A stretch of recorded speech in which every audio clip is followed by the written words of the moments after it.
Fala galera, bora para mais uma resolução de exercício? O ácido clórico é um ácido forte, utilizado como catalisador em reações de polimerização e como agente oxidante. Então ele é um ácido forte, ele libera bastante hidrogênio, né, para a solução, ele se ioniza bastante em relação a isso, e ele como agente oxidante, ele tem bastante elétrons, ele capta bastante elétrons, né? Então ele é um agente oxidante porque faz o outro, dependendo do que for, reduzir. Tá certo? Soluções aquosas desse ácido pode causar grande irritação na pele e nas mucosas. Então a gente não pode ficar exposto, que senão resseca, né? Então vai ressecando e vai, vamos dizer assim, sensibilizando as mucosas. Represente a forma estrutural do ácido clórico. Pois muito bem, pessoal, aqui a gente tem o que? Tá vendo que o hidrogênio ele deu número atômico 1, número atômico do oxigênio 8 e o número atômico do cloro 17. Pois muito bem, o que ele vai pedir aqui em relação a isso, pessoal? Ele vai pedir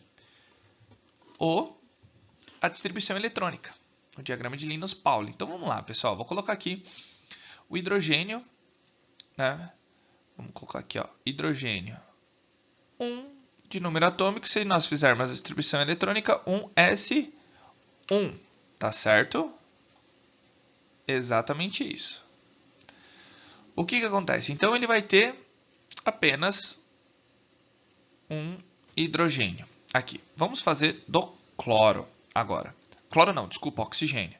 Oxigênio eu vou fazer de cores diferentes para a gente sempre estar visualizando. A gente já sabe, né, pessoal, fazer em relação a isso.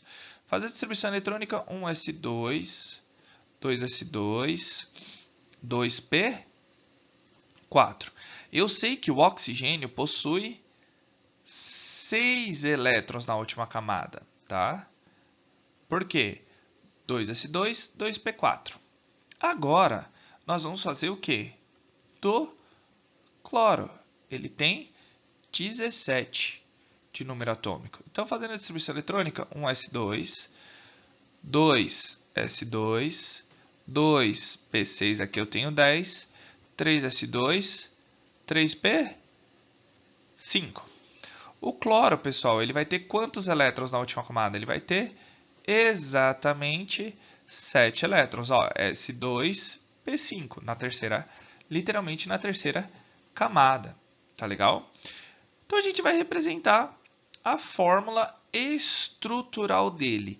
Lembrando, tá? Eu já vou fazer direto a estrutural, pessoal, porque a gente tem que saber o que, ó. Tá vendo o que? O hidrogênio faz uma ligação, o oxigênio faz duas ligações. Aqui, ó, esses dois elétrons que estão aqui, ele vai fazer duas ligações, porque ele é da família 6A. E o cloro vai fazer uma ligação normal e ele pode realizar 3 dativas, tá? Ó, ligação dativa é quando sobra pares de elétron, tá vendo aqui, ó? Sobrou pares de elétron aqui e aqui. Ele pode fazer até 3. Mas o ácido clórico, pessoal, ele é um abaixo do perclórico. Lembrando, a quantidade máxima dos ácidos ortos, ou seja, vamos dizer assim, esses ácidos normais, a quantidade máxima de oxigênio que eu tenho é 4 nos ortos. Não estou falando nem de méten nem de piro, né?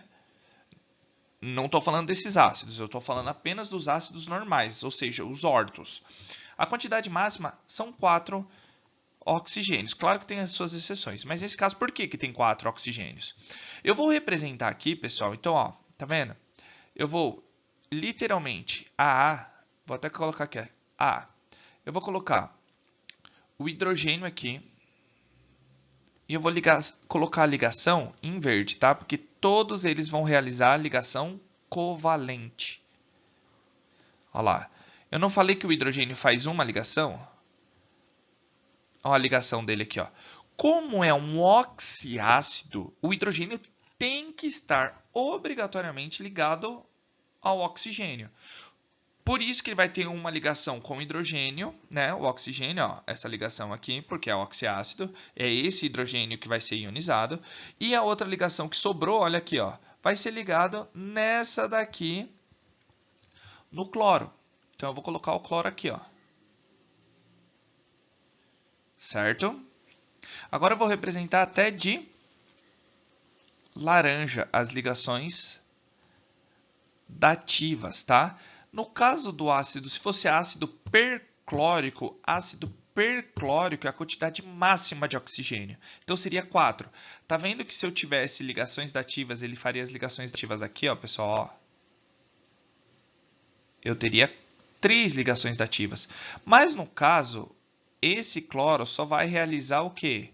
2, porque ele não é perclórico, ele é clórico, tá?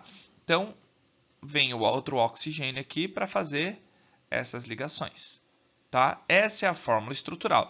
Se nós fôssemos escrever a fórmula, né, molecular, não seria exatamente assim, ó, HClO3. Esse é o ácido clórico.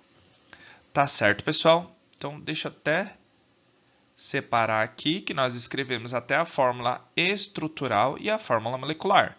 Lembrando que pode ter até 3 ligações dativas, né, o cloro, fazendo com que ele tenha 4 oxigênios em sua fórmula. Aí seria perclórico. Eu expliquei lá na playlist de resolução dos elementos da família 7A. Tá certo? Então, pessoal, aí ele pergunta, então ótimo, fizemos a A. A B, qual o nome do sal formado pela reação de neutralização do ácido clórico pelo hidróxido de alumínio? Tá vendo que ele está falando a reação de neutralização, vai formar água. Ele não está falando nem o meu sal monobásico e nem monoácido. Não é uma neutralização parcial. Então, consequentemente, nós entendemos o que, pessoal? Que é uma reação de neutralização total. Então, tudo vai ser reagido, tá legal? Então, nós temos aqui, ó, ácido clórico mais hidróxido de alumínio, pessoal. Vou até escrever ele aqui de roxo, ó. Hidróxido de alumínio, a gente vai ter que lembrar. É AlOH3. Ou seja, AlOH3. Se é uma reação de neutralização, forma água. Então eu já posso colocar aqui, ó, e formar água. Deixa eu fazer melhorzinho que ficou feia essa água. Então, ficou menos pior. Vamos lá.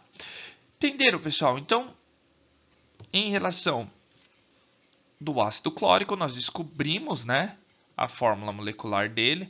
Claro, uma coisa, pessoal, uma dica, tirando as exceções. Toda vez que eu tiver um elemento da família 7A, qual vai ser a quantidade, né? Qual vai ser a quantidade de hidrogênios que eu tenho? A gente vai ver pela família. Se for família 7A, o cloro não precisa de apenas um elétron, então vai ter um hidrogênio, porque no ácido ele vai doar esse um elétron, né, na hora da ionização. Então a gente tem que pensar dessa maneira. Tá legal? Se é a família 7A, o que é família 7A?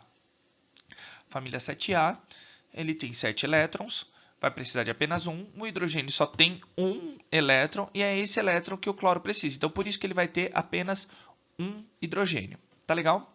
Então, vamos fazer agora o balanceamento, né? Ou seja, a gente tem que descobrir a fórmula do sal primeiro.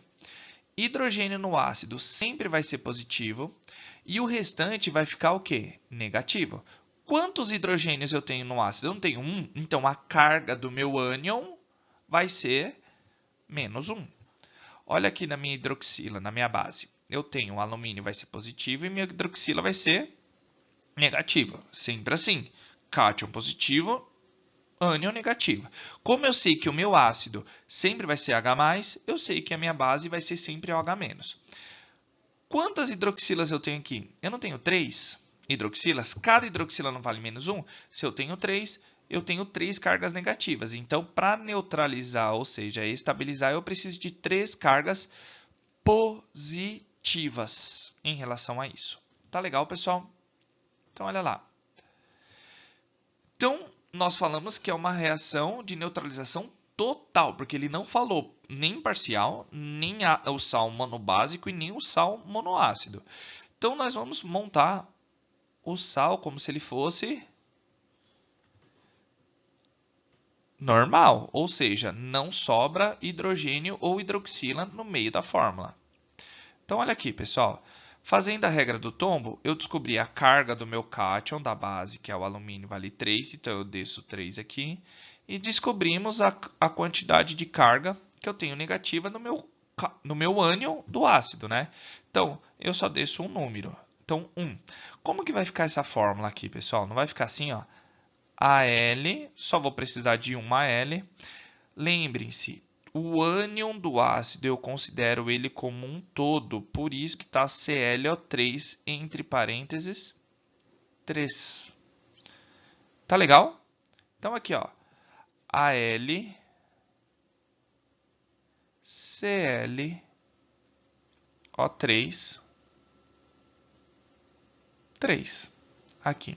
Essa é a fórmula do meu sal, tá bom? Vou apagar aqui, pessoal, que a gente já descobriu e já fez a regra do tombo. Primeiramente, deixa eu apagar também essas partes aqui, porque para não confundir na hora do balanceamento. Tá bom? Então vamos lá. Em questão de balanceamento, tem que ser feito. Balanceamento, pessoal, vai ficar exatamente assim, ó. 3, 1. Aqui eu sempre vou ter 1, né? Em relação à quantidade do sal formado. E 3 águas nesse caso. Para dar o nome, como que vai ficar o nome, pessoal? Vai ficar exatamente, se ele deriva do ácido clórico, ele vai ser clorato. Clorato de alumínio.